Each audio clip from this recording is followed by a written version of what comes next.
Hey guys, hope you had a very Merry Christmas. I hope it was not ruined by the fact that the Bills lost to the Patriots for like the 7th time in a row this past Saturday, 24-17.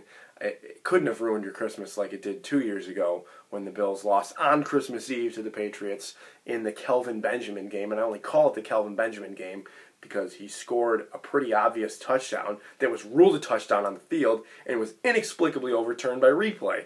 However, the Bills still made the playoffs that year. They did end up making it, breaking the drought in 2017. And much like that, you should remain optimistic because while in the past this game has felt like, oh, you have the Patriots late in the year with a chance to make the playoffs, but you ran into the Patriots, so you're not going. This year, you ran into the Patriots late in the year with a chance to take the division from them. You don't. However, you're still going to play January football, so don't lose sight of that. The Bills are still going to the playoffs. They're going to play either Houston or Kansas City. Maybe we'll talk a little bit about that, who you would rather see. Obviously, I have my preference. I'll talk about that a little bit. I don't really see the need to preview too much of the Jet game. I'll give a couple thoughts on maybe playing some of the starters because it's a meaningless Week 17 game. The Bills are locked into the 5 seed. They just kind of have to wait to find out where they're going to play. And that's that. Obviously, I don't want to gloss over this past Saturday's Patriots game. My main takeaway from that, I suppose, other than being sunned by Belichick and Brady again, oh, here come the cute little Bills with a chance to maybe take something from us. We look like we're reeling a little bit. Relax, kids. Relax. The men are here. And I don't mean that to be condescending. It's just used as an analogy or some type of metaphor, being sunned by the Patriots. I mean, come up with a counterexample. The Patriots have won the division all but like 2 seasons since Brady's been here. The Bills haven't won it either time. Only Chad Pennington has won the division as a quarterback. He did it once with the Dolphins and once with the Jets since Brady's been here. So really your argument is null and void. That's why, just make fun of yourself. Your ability to make fun of yourself, super important trait. Do it once in a while. My main takeaway from the Patriot game on Saturday was I hope that this inconsistency that I saw doesn't kind of boil over into the playoffs, obviously. Not that I have any reason to believe that week-to-week performances are a thing, but the Bills I believe they haven't gone over 268 total yards since Thanksgiving against Dallas, and I'm checking that right now. Yeah, 268 this past week against New England, 261 against Pittsburgh, 209 against Baltimore. Haven't gone over 176 passing yards since Dallas on Thanksgiving, just 176, 131, 105. And granted, they don't typically put up a ton of passing yards to begin with, but I kind of just hope that inconsistency doesn't become part of Josh Allen's MO, really.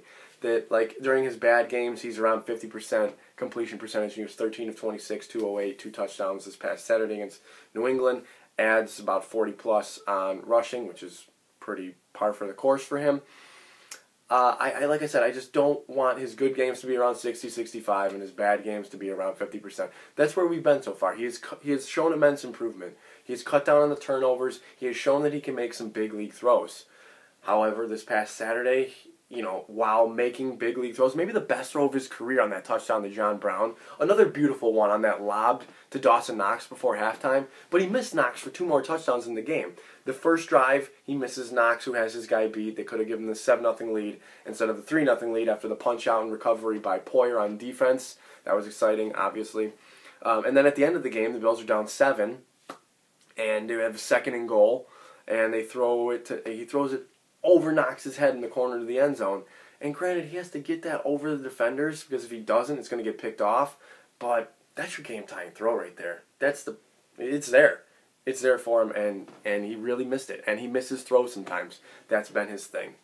What they have been consistent about is scoring 17 points. They've scored exactly 17 points in the last 3 games. They've lost 24-17 twice. So they're 1-2, scoring 17 points the last 3 games.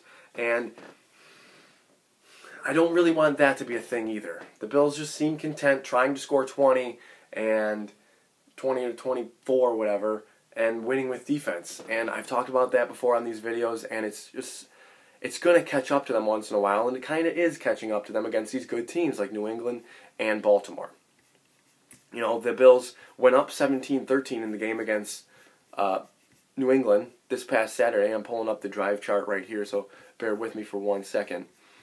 They tie the game up at halftime. That's nice. They come out don't score on their first drive. New England gets a field goal. The Bills answer with that touchdown to John Brown to make it 17-13. They get a 3-and-out from New England.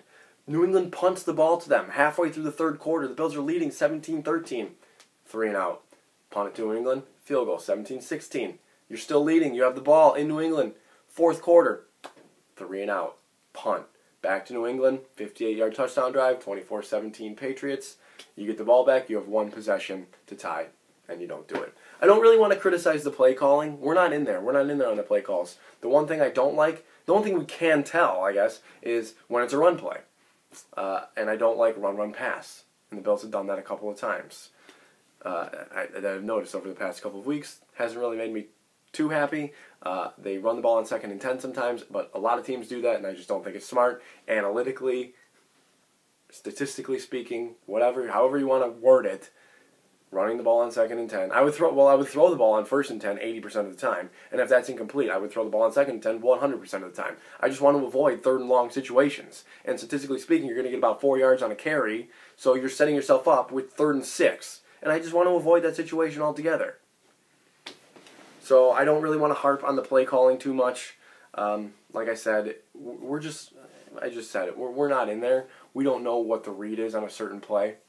Or if Josh is changing the play at the line, we can maybe tell a little bit of that.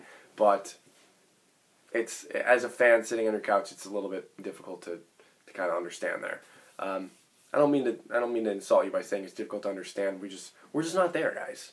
We're not in there. We can't hear the play call. The officiating, a lot of fans want to point to the officiating and whatnot. And granted, like, some of it is dumb. The Patriots obviously only called for 3 penalties at home. They haven't been called for a holding penalty at home since, I don't know, Vietnam probably. It seems that way. Whatever. There's nothing you can really do about it. Like, the Michelle play, hysterically bad. Like, you see the knee, well, you can't see the ball. Like, I mean, just use logic. Just, for something that is so obsessed with getting it right, why can't you use logic into getting it right? Like, what do you think Sony Michel has? 8-foot arms? He's not Kevin Durant. Like, he's kneeling, and his arms are, like, kind of like this. So where do you think the ball is? It's obviously not across where you spotted it. I'm not going to harp on that too much because that'll just infuriate me to no end. But they didn't lose because of officiating. Like, they have the ball there 3 times, twice with the lead in the second half, and then a chance to tie it, and they don't get it done. So, such is life. 10-5.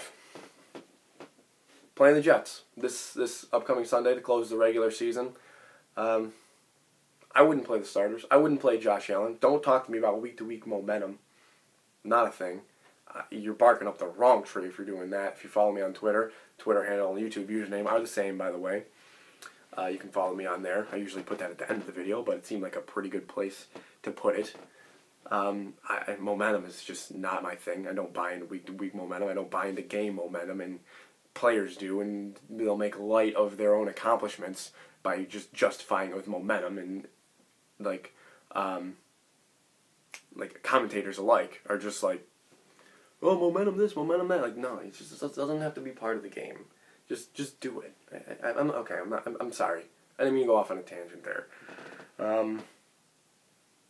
I guess the one last remaining thought before I talk about the Jet game, about the Patriots, is, because this is another thing I heard out of the locker room a lot, is like, well, we can play with anybody. Like, okay.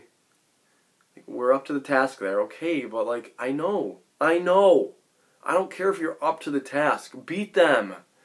Beat them. They looks like they're reeling. I know that they're not. They do this every year. They're still the Patriots. It's still Foxborough. You still might be playing a little bit against the officiating edge, just a smidge there. You know that is going to happen when you go into that building. I don't care if you're up to the task, up to the challenge. Not afraid of them. I agree that you're not afraid of them. I just want you to beat them. Just beat them. Being as good as them or being up to the task against them is not beating them. Beating them is a completely different animal. So I want to be here for that. Anyway, this week against the Jets, I would definitely not play Trey White because you absolutely have to have him for DeAndre Hopkins or Tyreek Hill. I wouldn't play Milano because I think Milano is necessary from like maybe chasing Deshaun Watson or Patrick Mahomes standpoint, or defending the running back out of the backfield type of thing. I wouldn't play Milano. I think he's a little bit maybe more of an underappreciated, undervalued type of sit that I would do this week. He broke his leg late last year. I don't want that to happen again. I would sit Edmonds because you don't need him. You can get Stanford and Corey Thompson in the game for this. I probably wouldn't play Shaq. I probably wouldn't play Hyde or Poyer. Get Jaquan Johnson or Kurt Coleman out there. A rookie with a veteran. That's fine. Do that. I definitely wouldn't play like Mitch Morse or Deion Dawkins. I know you don't have all of the reserve linemen to be able to do that, but Ike Butker can play, Ryan Bates can play, Spencer Long can play, and maybe do some sort of rotation in there, but I wouldn't play Morse, I wouldn't play Dawkins, I wouldn't play Singletary. Get TJ Yeldon out there, obviously. I wouldn't play Brown, I wouldn't play Beasley. Let it be a Foster game or a McKenzie game or whoever game, but don't play those guys. These are the guys, I need these guys. I need these guys for the playoffs. They said they're going to play Allen a little bit. Wouldn't recommend it, but sure, okay, go ahead, do it. I just need to see Matt Barkley in there, hopefully, before the second quarter, to be honest with you. Do you have any counterpoints? Like, why should they play? I'm genuinely asking you guys, why should those guys play? I've told you, don't hit me with the week-to-week momentum thing. I know that people maybe want Allen and them to stay sharp and whatnot and just kind of go through maybe the pregame and getting into the game type of thing before you come out, but I don't really want it to feel like the preseason either, because I want them to be like, maybe that's a good argument, honestly. Make it feel like the preseason because next week is the real game. Anyway, to touch on next week a little bit, it's obviously going to be Houston or Kansas City. My preference would be Houston because Houston with Bill O'Brien just seems to kind of get into this. I know that they're 1-3 in playoff games with him. They've won the wild card once. I just don't I don't buy into Bill O'Brien. I don't think teams like the Texans, or this has been true for the Bills in the past, and I don't think it's like that anymore. We've seen this changing of the guard with Pagula, Brandon Beane, Sean McDermott. I think teams like the Texans are destined to fail from the top down. And Bill O'Brien is a part of that. Talent and everything just can't overcome incompetence in the front office or at the head coaching position. And I think there's an example. The Jets are an example. The Browns are an example. The Bills have been an example in the past, but I don't think they are any longer. But I think that the Texans are an example of this with Bill O'Brien. They have tremendous talent with Watt, who might be back for the playoffs, and Watson and Hopkins, and I even like Duke Johnson. Carlos Hyde had a renaissance with them this year. And they're a nice team. They traded for Laramie Tunsil. They have some nice players on the back end, obviously, like McKinney and he's still there. No, what's the guy? Merciless. They got some nice players, but why can't they put it all together? I don't know. They get to the wild card last year, embarrassed by Indianapolis. Like that game, the Indianapolis is 300 yards at halftime. It's 21-0, and Houston's really never in it. Bill O'Brien gets them. They win the division at 9-7, like 3 years ago. They win the first round of the playoffs because they ended up playing the Raiders, who had to start Connor Cook in his first career start because Carr was hurt, and then the backup was hurt too. I don't even remember his name. And the year before that, they lost 30-0 to Kansas City in the wild card round, starting Brian Hoyer. He started Brian Hoyer and Brock Osweiler. This is their head coach, and granted, he has to make do with what he's got. I understand that, but he's had Deshaun Watson. He got hurt in 2017. Obviously, they were going to make the playoffs again this year with his second season fully at the helm. But that's a team I'd want to draw. I don't really want to draw Kansas City. Kansas City looks like they're really hitting their stride. They have won 5 games in a row, have not allowed more than 17 points in any of them, have allowed single-digit points in 3 of the last 4. 26-3 over Chicago, 23-3 over Denver. They look the part of an 11-4 team. They are 11-4. They look 11-4. Houston is 10-5, and despite the fact that they've clinched the division, they feel more like an 8-7 type of team to me, and like a 10-5 team and an 8-7 team's body. And a lot of people might say that about the Bills too, but that's a team I'd rather draw in the playoffs. Anyway, guys, I'll make a prediction for the Bills game. They're favored by 1.5, so sure, Matt Barkley's beaten the Jets before. Let's beat them. 24-23 Bills over Jets on Sunday in a game that doesn't matter. They win 11 games. That'll be fun. Guys, thank you for coming this far in the video. I will see you next week. We are going to the playoffs. We'll talk about Houston and or Kansas City. Houston or Kansas City. What am I insane? Anyway, guys, as always, thank you for coming this far in the video. And as always, above all else, go Bills.